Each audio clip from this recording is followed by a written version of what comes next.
Welcome to the locked room. Short stories from the golden age of mystery and crime detection fiction. I'm Mordell. And for our first story, The Coin of Dionysius by Ernest Bramah. It was 8 o'clock at night, and raining, scarcely a time when a business so limited in its clientele as that of a coin dealer could hope to attract any customer. But a light was still showing in the small shop that bore over its window the name of Baxter, and in the even smaller office at the back the proprietor himself sat reading the latest Pall Mall. His enterprise seemed to be justified, for presently the doorbell gave its announcement, and throwing down his paper, Mr. Baxter went forward. As a matter of fact, the dealer had been expecting someone, and his manner as he passed into the shop was unmistakably suggestive of a caller of importance. But at the first glance towards his visitor, the excess of deference melted out of his bearing, leaving the urbane, self-possessed shopman in the presence of the casual customer. "Mr. Baxter, I think," said the latter. He had laid aside his dripping umbrella and was unbuttoning overcoat to reach into an inner pocket. "You hardly remember me, I suppose, Mr. Carlyle. 2 years ago I took up a case for you. To be sure, Mr. Carlyle, the private detective." "Inquiry agent," corrected Mr. Carlyle precisely. "Well," smiled Mr. Baxter, "for that matter, I am a coin dealer, not an antiquarian or a numismatist. Is there anything in that way that I can do for you?" "Yes," replied his visitor, "it is my turn to consult you." He had taken a small wash-leather bag from the inner pocket and now turned something carefully out upon the counter. "What can you tell me about that?" The dealer gave the coin a moment's scrutiny. "There's no question about this," he replied. "It is a Sicilian tetradrachman of Dionysius." "Yes, I know that. I have it on the label out of the cabinet. I can tell you further that it's supposed to be the one that Lord Seastoke gave £250 for at the Bryce sale in '94. "It seems to me that you can tell me more about it than I can tell you," remarked Mr. Baxter. "What is it that you really want to know?" "I want to know," replied Mr. Carlyle, "whether it is genuine or not." "Has any doubt been cast upon it?" "Certain circumstances raised a suspicion, that is all." The dealer took another look at the tetradrachm through his magnifying glass, holding it by the edge with the careful touch of an expert. Then he shook his head slowly, in a confession of ignorance. "Of course I could make a guess." "No, don't," interrupted Mr. Carlyle hastily. "An arrest hangs on it, and nothing short of certainty is any good to me."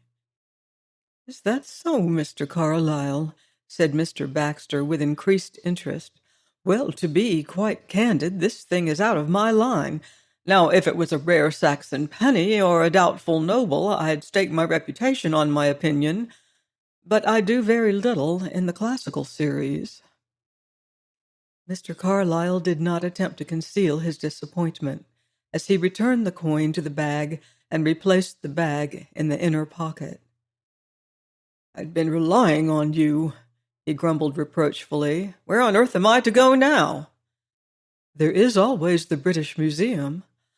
"Ah, to be sure, thanks. But will anyone who can tell me be there now?" "Now? No fear," replied Mr. Baxter. "Go round in the morning." "But I must know tonight," explained the visitor, reduced to despair again. "Tomorrow will be too late for the purpose."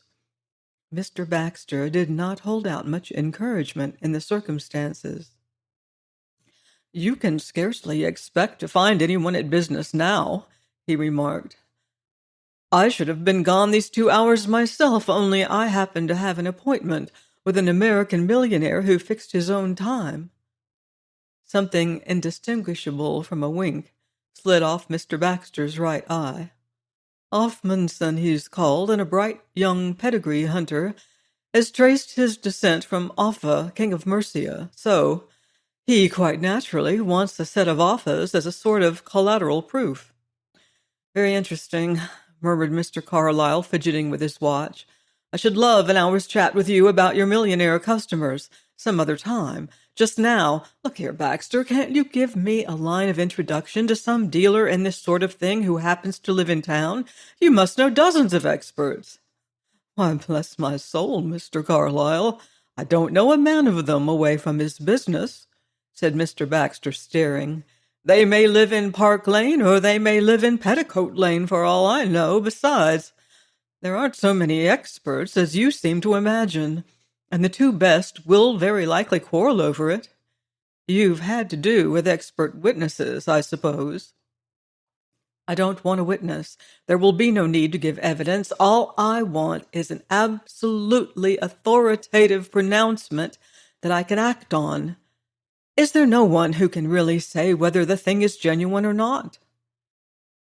Mr. Baxter's meaning silence became cynical in its implication as he continued to look at his visitor across the counter. Then he relaxed. Stay a bit. There is a man, an amateur, I remember hearing wonderful things about some time ago. They say he really does know. There you are, exclaimed Mr. Carlyle, much relieved. There's always someone. Who is he? Funny name, replied Baxter. Something Wynne or Wynne something. He craned his neck to catch sight of an important motor car that was drawing to the curb before his window. Wynne Carrados. Now, you'll excuse me, Mr. Carlyle, won't you? This looks like Mr. Offmunson. Mr. Carlyle hastily scribbled the name down on his cuff. Wynne Carrados, right. Where does he live? Haven't the remotest idea, replied Baxter, referring the arrangement of his tie to the judgment of the wall mirror. I've never seen the man myself. Now, Mr. Carlyle, I'm sorry I can't do any more for you. You won't mind, will you? Mr. Carlyle could not pretend to misunderstand. He enjoyed the distinction of holding open the door for the transatlantic representative of the line of Offa as he went out, and then made his way through the muddy streets back to his office. There was only one way of tracing a private individual at such short notice, through the pages of the directories, and the gentleman did not flatter himself by a very high estimate of his chances. Fortune favored him, however. He very soon discovered a Wynne Carrados living at Richmond, and better still, further search failed to unearth another. There was apparently only one householder, at all events, of that name in the neighborhood of London. He jotted down the address and set out for Richmond. The house was some distance from the station, Mr. Carlyle learned. He took a taxicab and drove, dismissing the vehicle at the gate. He prided himself on his power of observation and the accuracy of his deductions which resulted from it, a detail of his business. It's nothing more than using one's eyes and putting two and two together, he would modestly declare, when he wished to be deprecatory rather than impressive. By the time he had reached the front door of the Turrets, he had formed some opinion of the position and tastes of the people who lived there. A manservant admitted Mr. Carlyle and took his card, his private card, with a bare request for an interview that would not detain Mr. Carrados for 10 minutes. Luck still favored him. Mr. Carrados was at home and would see him at once. The servant, the hall through which they passed, and the room into which he was shown, all contributed something to the deductions which the quietly observant gentleman was half unconsciously recording. Mr. Carlyle, announced the servant. The room was a library or study. The only occupant, a man of about Carlyle's own age, had been using a typewriter up to the moment of his visitor's entrance. He now turned and stood up with an expression of formal courtesy. "It's very good of you to see me at this hour," apologized Mr. Carlyle. The conventional expression of Mr. Carrados's face changed a little. "Surely my man has got your name wrong," he explained. "Isn't it Louis Calling?" Mr. Carlyle stopped short, and his agreeable smile gave place to a sudden flash of anger or annoyance. "No, sir," he replied stiffly. "My name is on the card which you have before you." "I beg your pardon," said Mr. Carrados with perfect good humor. "I hadn't seen it. But I used to know a Calling some years ago at St. Michael's." "St. Michael's?" Mr. Carlyle's features underwent another change, no less instant and sweeping than before. "St. Michael's? Win Carrados? Good heavens! It isn't Max Wynne, old Winning Wynne?" "A little older and a little fatter, yes," replied Carrados. "I have changed my name, you see." "Extraordinary thing, meeting like this," said his visitor, dropping into a chair and staring hard at Mr. Carrados. "I have changed more than my name. How did you recognize me?" "The voice," replied Carrados. "It took me back to that little smoke-dried attic den of yours where we—" "My God!" exclaimed Carlyle bitterly. "Don't remind me of what we were going to do in those days." He looked round the well-furnished, handsome room and recalled the other signs of wealth that he had noticed. "At all events, you seem fairly comfortable, Wynne." "I am alternately envied and pitied," replied Carrados with a placid tolerance of circumstance that seemed characteristic of him. "Still, as you say, I am fairly comfortable." "Envied I can understand, but why are you pitied?" "Because I am blind," was the tranquil reply. "Blind?" exclaimed Mr. Carlyle, using his own eyes superlatively. "Do you mean literally blind?" "Literally. I was riding along a bridle path through a wood about a dozen years ago with a friend. He was in front. At one point a twig sprang back. You know how easily a thing like that happens. It just flicked my eye, nothing to think twice about." "And that blinded you?" "Yes, ultimately. It's called amaurosis." "I can scarcely believe it. You seem so sure and self-reliant. Your eyes are full of expression, only a little quieter than they used to be. I believe you were typing when I came. Aren't you having me?" "You miss the dog and the stick," smiled Carrados. "No, it's a fact." "What an awful affliction for you, Max. You were always such an impulsive, reckless sort of fellow, never quiet. You must miss such a fearful lot." "Has anyone recognized you?" asked Carrados quietly. "Oh, that was the voice, you said," replied Carlyle. "Yes, but other people heard the voice as well, only I had no blundering, self-confident eyes to be hoodwinked." "That's a rum way of putting it," said Carlyle. "And your ears never hoodwinked, may I ask?" "Not now, nor my fingers, nor any of my other senses that have to look out for themselves."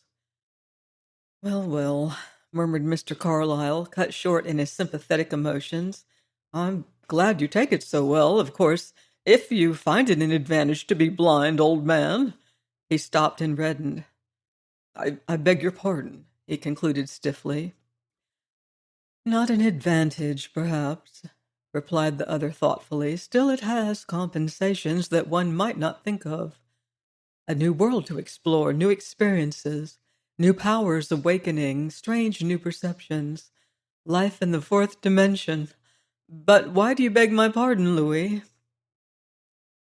"I am an ex-solicitor struck off in connection with the falsifying of a trust account, Mr. Carrados," replied Carlyle, rising. "Sit down, Louis," said Carrados suavely. His face, even his incredibly living eyes, beamed placid good nature.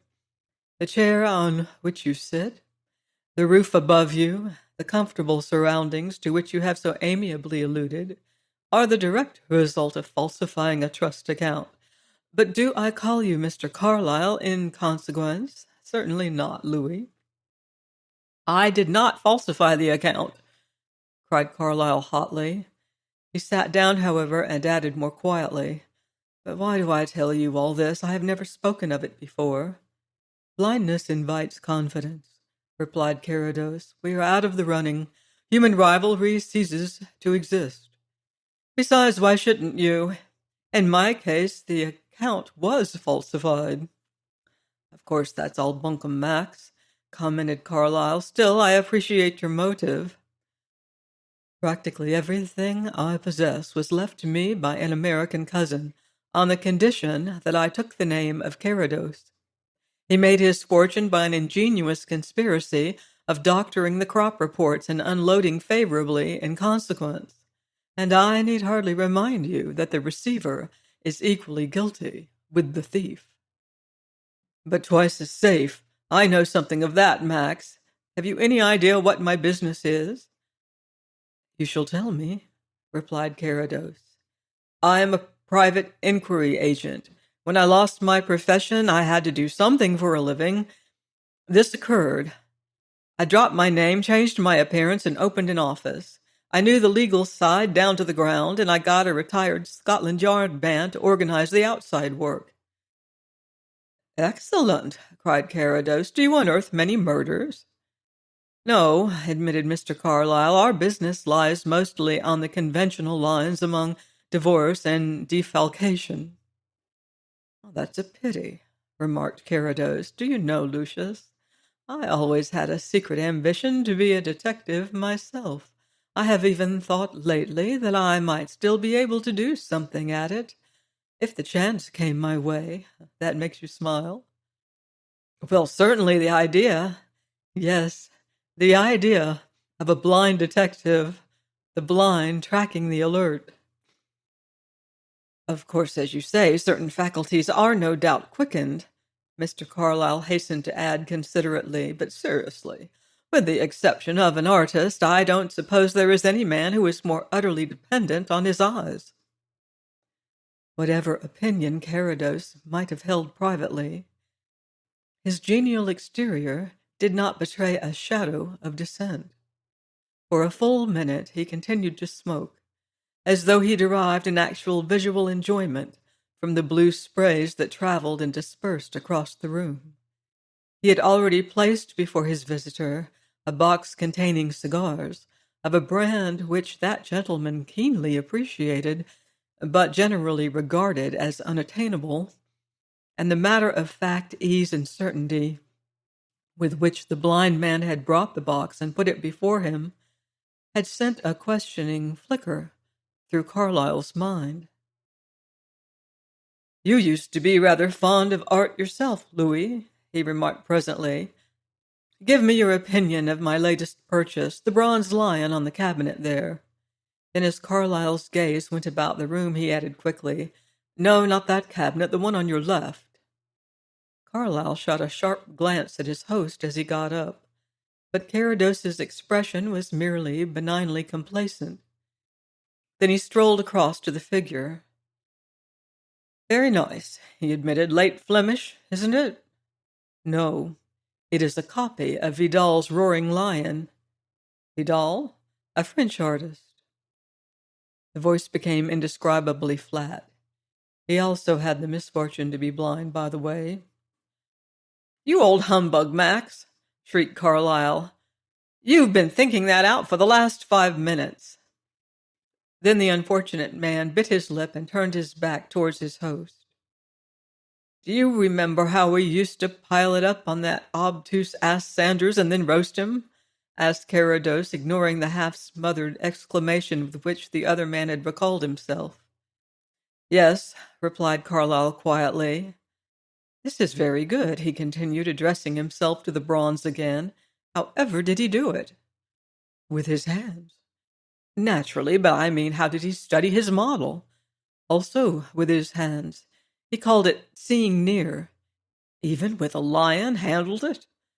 "In such cases he required the services of a keeper, who brought the animal to bay while Vidal exercised his own peculiar gifts. "You don't feel inclined to put me on the track of a mystery, Louis?" Unable to regard this request as anything but one of old Max's unquenchable pleasantries, Mr. Carlyle was on the point of making a suitable reply when a sudden thought caused him to smile knowingly. Up to that point he had indeed completely forgotten the object of his visit. Now that he remembered the doubtful Dionysius and Baxter's recommendation, he immediately assumed that some mistake had been made. Either Max was not the Win Carrados he had been seeking, or else the dealer had been misinformed, for although his host was wonderfully expert in the face of his misfortune, it was inconceivable that he could decide the genuineness of a coin without seeing it. The opportunity seemed a good one of getting even with Carrados by taking him at his word. "Yes," he accordingly replied with crisp deliberation as he recrossed the room. "Yes, I will, Max. Here is the clue to what seems to be a rather remarkable fraud." He put the tetradrachm into his host's hand. "What do you make of it?" For a few seconds, Carrados handled the piece with a delicate manipulation of his fingertips, while Carlyle looked on with a self-appreciative grin. Then, with equal gravity, the blind man weighed the coin in the balance of his hand. Finally, he touched it with his tongue. "Well?" demanded the other. "Of course, I have not much to go on, and if I was more fully in your confidence, I might come to another conclusion." "Yes, yes," interposed Carlyle with amused encouragement. "Then I should advise you to arrest the parlor-maid, Nina Brun, communicate with the police authorities of Padua for the particulars of the career of Helene Brunesi, and suggest to Lord Seastoke that he should return to London to see what further depredations have been made on his cabinet." Mr. Carlyle's groping hand sought and found a chair, onto which he dropped blankly. His eyes were unable to detach themselves for a single moment from the very ordinary spectacle of Mr. Carrados's mildly benevolent face, while the sterilized ghost of his now forgotten amusement still lingered about his features. "Good heavens!" he managed to articulate. "How do you know?" "Isn't that what you wanted of me?" asked Carrados suavely. "Don't humbug me, Max," said Carlyle severely. "This is no joke." An undefined mistrust of his own powers suddenly possessed him in the presence of this mystery. "How do you come to know of Nina Brun and Lord Seastoke?"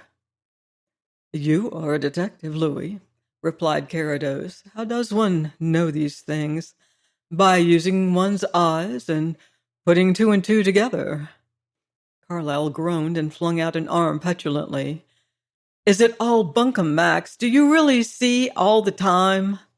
Though that doesn't go very far towards explaining it." "Like Vidal, I see very well at close quarters," replied Carrados, lightly running a forefinger along the inscription on the tetradrachm. "For longer range, I keep another pair of eyes. Would you like to test them?" Mr. Carlyle's assent was not very gracious. It was, in fact, faintly sulky. He was suffering the annoyance of feeling distinctly unimpressive in his own department, but he was also curious.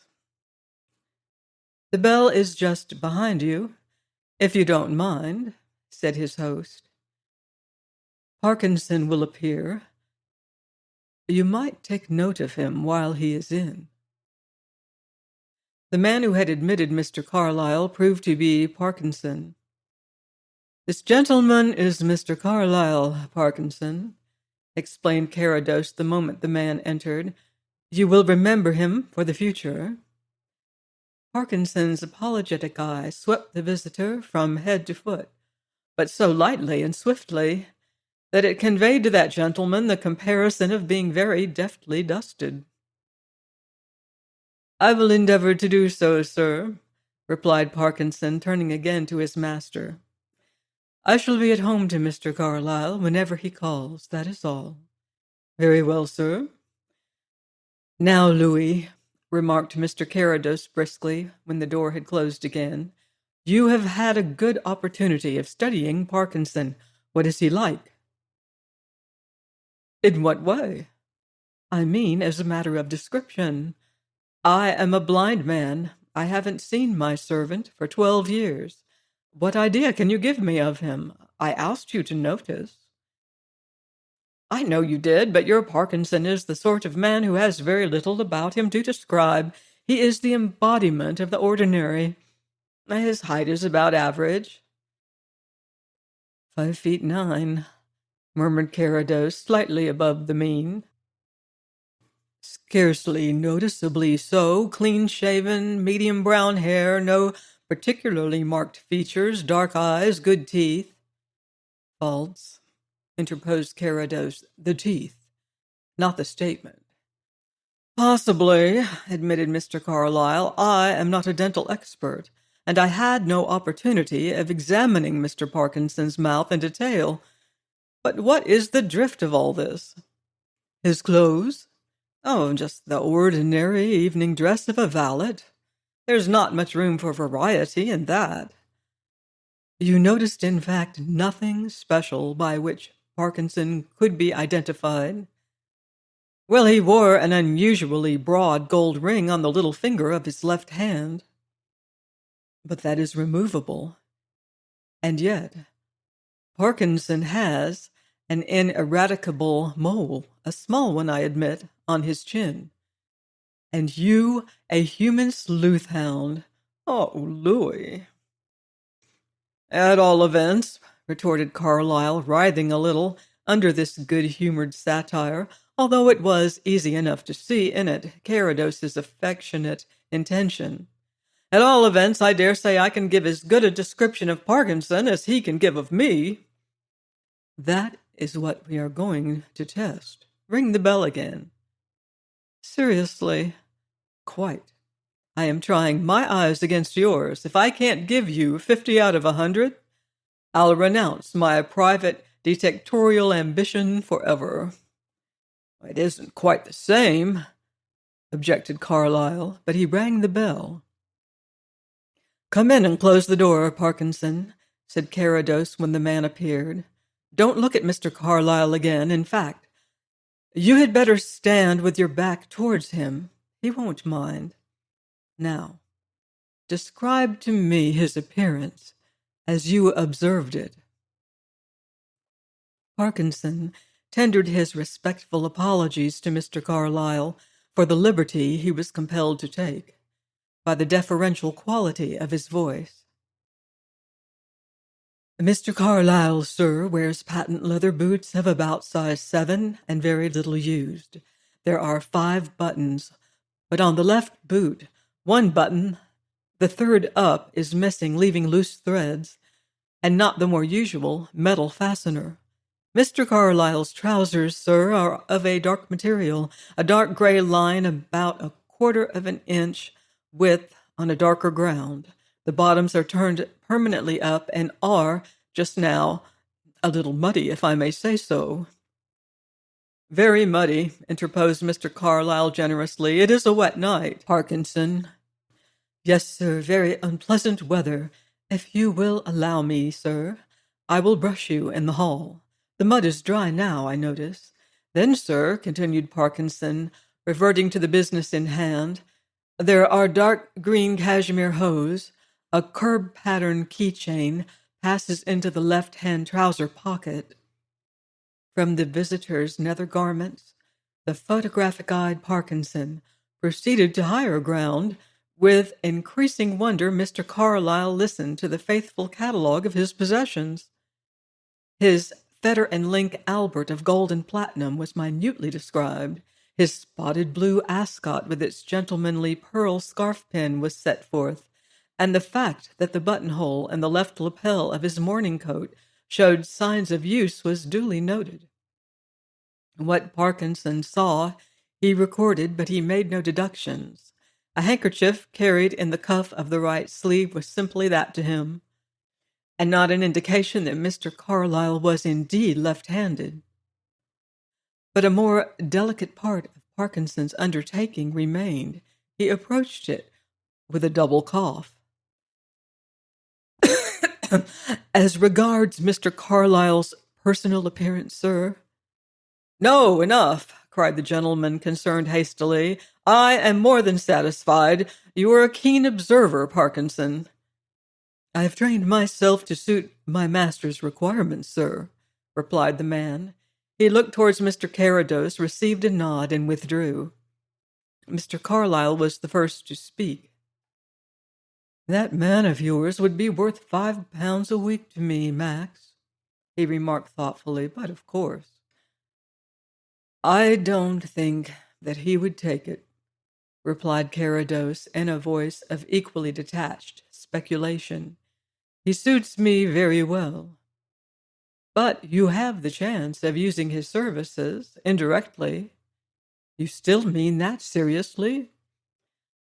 I notice in you a chronic disinclination to take me seriously, Louis. It is really, to an Englishman, almost painful. Is there something inherently comic about me or the atmosphere of the turrets? No, my friend, replied Mr. Carlyle, but there is something essentially prosperous. And that is what points to the improbable. Now, what is it? It might be merely a whim, but it is more than that, replied Carrados. It is, well, partly vanity, partly ennui, partly... Certainly there was something more nearly tragic in his voice than comic now. Partly hope. Mr. Carlyle was too tactful to pursue the subject. Those are 3 tolerable motives, he acquiesced. I'll do anything you want, Max, on one condition. Agreed, and it is that you tell me how you knew so much of this affair. He tapped the silver coin which lay on the table near them. I am not easily flabbergasted, he added. You won't believe that there is nothing to explain, that it was purely second sight? No, replied Carlyle tersely. I won't. You were quite right, and yet the thing is very simple. They always are, when you know, soliloquized the other. That's what makes them so confoundedly difficult when you don't. Here's this one, then. In Padua, which seems to be regaining its old reputation as the birthplace of spurious antiques. By the way, there lives an ingenious craftsman named Pietro Stelli, this simple soul who possesses a talent not inferior to that of Cavino at his best, has for many years turned his hand to the not unprofitable occupation of forging rare Greek and Roman coins. As a collector and a student of certain Greek colonials and a specialist in forgeries, I have been familiar with Stelli's workmanship for years. Latterly, he seems to have come under the influence of an international crook called, at the moment, Dampierre, who soon saw a way of utilizing Stelli's genius on a royal scale. Helene Brunesi, who in private life is, and really is, I believe, Madame Dampierre, readily lent her services to the enterprise. Quite so, nodded Mr. Carlyle as his host paused. You see the whole sequence, of course. Not exactly, not in detail, confessed Mr. Carlyle. Dampierre's idea was to gain access to some of the most celebrated cabinets of Europe and substitute Stelli's fabrications for the genuine coins. The princely collection of rarities that he would thus amass might be difficult to dispose of safely, but I have no doubt that he had matured his plans.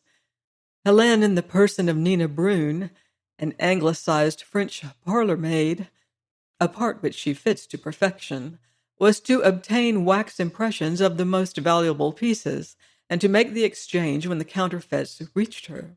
In this way, it was obviously hoped that the fraud would not come to light until long after the real coins had been sold. And I gather that she has already done her work successfully in general houses. Then, impressed by her excellent references and capable manner, my housekeeper engaged her, and for a few weeks she went about her duties here. It was fatal to this detail of the scheme, however, that I have the misfortune to be blind. I am told that Helene has so innocently angelic a face as to disarm suspicion, but I was incapable of being impressed, and that good material was thrown away. But one morning, my material fingers, which of course knew nothing of Helene's angelic face, discovered an unfamiliar touch about the surface of my favorite Euclideus. And although there was doubtless nothing to be seen, my critical sense of smell reported that wax had been recently pressed against it. I began to make discreet inquiries, and in the meantime my cabinets went to the local bank for safety. Helene countered by receiving a telegram from Algiers, calling her to the deathbed of her aged mother. The aged mother succumbed. Duty compelled Helene to remain at the side of her stricken patriarchal father, and doubtless the turrets was written off the syndicate's operations as a bad debt. Very interesting, admitted Mr. Carlyle, but at the risk of seeming obtuse. His manner had become delicately chastened. I must say that I fail to trace the inevitable connection between Nina Brun and this particular forgery, assuming that it is a forgery. Set your mind at rest about that, Louis, replied Carrados. It is a forgery, and it is a forgery that none but Pietro Stelli could have achieved. That is the essential connection. Of course, there are accessories, a private detective coming urgently to see me with a notable tetradrachm in his pocket, which he announces to be the clue to a remarkable fraud. Well, really, Louis, one scarcely needs to be blind to see through that. And Lord Seastoke, I suppose you happened to discover that Nina Brun had gone there? No, I cannot claim to have discovered that, or I should certainly have warned him at once when I found out, only recently, about the gang. As a matter of fact, the last information I had of Lord Seastoke was a line in yesterday's Morning Post to the effect that he was still at Cairo.